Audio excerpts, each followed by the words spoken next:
Dr. Mike Cruz, welcome to the broadcast. Been a while. Hey, Ray. I'm driving in my car, so I don't know if your reception is good or not, but yeah, I heard you wanted to talk. 5x5. You're coming in 5x5, Doc. Great signal.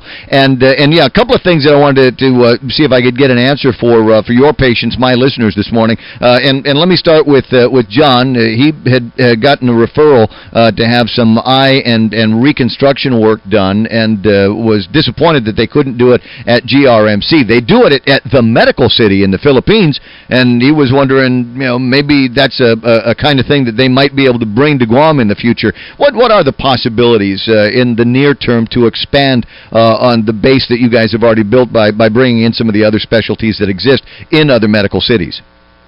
Well, I think John was specifically talking about ophthalmology, right? So eye surgery. Around there, it sounded like there was some bone and skin work that needed to get done too. Okay, well, we're entering into an agreement, and we have definitely an agreement in verbally with Island Eye Specialties with Dr. A.J. Smith and his large group of ophthalmologists. He, in fact, is going to be stationing a full-time retinal surgeon at our hospital. And so he'll be seeing most of his patients there and also be doing his procedures there. As you may or may not know, we've not had a full-time retinal specialist here in Guam, and given the amount of diabetic disease we have here, the need for a full-time retinal specialist is a big one. And so as far as the other specialties, we have multiple specialists that are arriving even just in the last week or so. Our neurosurgeon just finished his residency, 7th year of residency over at UC San Diego, Dr. David Weingarten, and he just got here last week. Our interventional cardiologist, who does, for heart attack and stuff, Dr. Shaker, arrived last week as well. And so multiple specialties are all arriving. And hopefully we'll have them up and doing cases or to seeing patients very soon. There was a question that Peter had called in. He'd actually gotten a referral. I thought that was amazing, out of the VA to go see the orthopedic surgeon at GRMC. He got to GRMC and found out the guy had split town. He'd left, and so he was kind of disappointed about that. Do you have another ortho coming in? Yes, we do. In fact, one of the ortho guys, both of the orthopedic surgeons that are here in Guam are already seeking privileges. We just privileged one yesterday completely because there is a patient in-house in the hospital that needs his services. I have an orthopedic surgeon that's flying in on the 12th for an interview. We have a full-time orthopedic surgeon that will be coming in January. And so, Guam overall has a shortage of orthopedic surgeons, and so we're trying to help fill that gap for the needs of our people. And the point that I want to underscore here, you have patients in rooms at GRMC as we speak. Yes, we do. They're not lonely, are they? I mean, how many do you have? I forget how many rooms you've got and how many suites you have available for patients. Could you give me a percentage of how busy you are? Well, I'll tell you, it's kind of funny because it was a visiting doctor last week and said, Mike, what are your thoughts on what your nurse-to-patient ratio is going to be? Well, that particular time was about 250 to 1. So we're slowly ramping up. We have a 130-bed hospital, but we're probably going to only open maybe no more than 38, 40 beds initially. We expect to open our emergency room on September 9th. And so, as you stated, the complexity of opening a hospital is pretty up there. It's not just like opening a hotel. I mean, that's complex too, but the magnitude of complexity increases significantly for a hospital.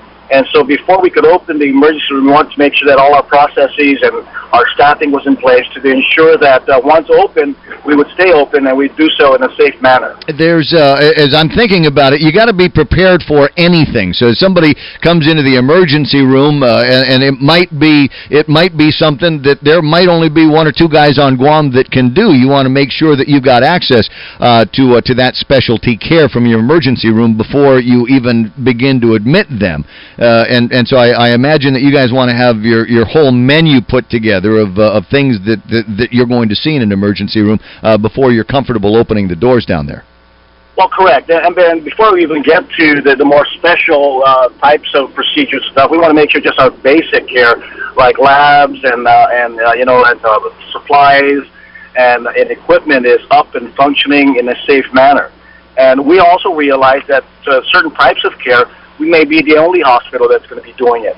And to that extent, we want to make sure that also is up and running. All right. So September the 9th is the opening date. That's the target date now for the emergency rooms. A few more things on the punch list to get to between here and there.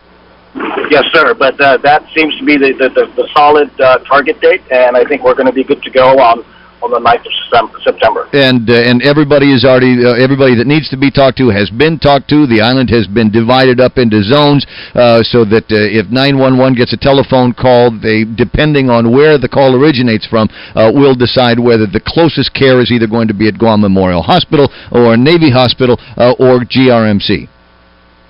I think that's how it works. Correct. So these things obviously are a work in evolution, but I think at the end of the day that with the three hospitals that we have been talking, we have a 3-hospital consortium that meets on a monthly basis to ensure that there is collaboration throughout, and especially when we might excel with certain types of care, and GMH may excel in certain types of care and the like. And so we're a small enough community that I think that the resources should be shared, and especially when certain ones of us may do things a little bit better. And so, yes, I think that's the hope, and I think that's what the goal is, and I think that's what's going to happen in the near future. Dr. Mike, I appreciate your time. One last question for you, and you and I were together when you gave the media the walkthrough of the hospital, and one of the places that impressed me the most, I mean, it absolutely took my breath away, was your baby center and the NICU and all of those things that you had set aside for moms and babies. Have you guys delivered any babies at that hospital yet? Not yet. And so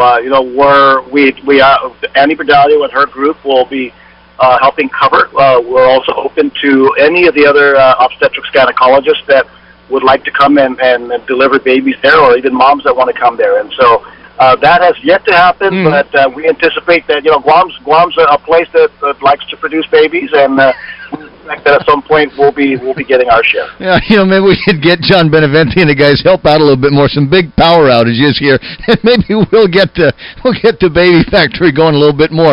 Imagine the party that's going to go down after the first baby is born over at GRMC. Still hasn't happened yet. What a surprise.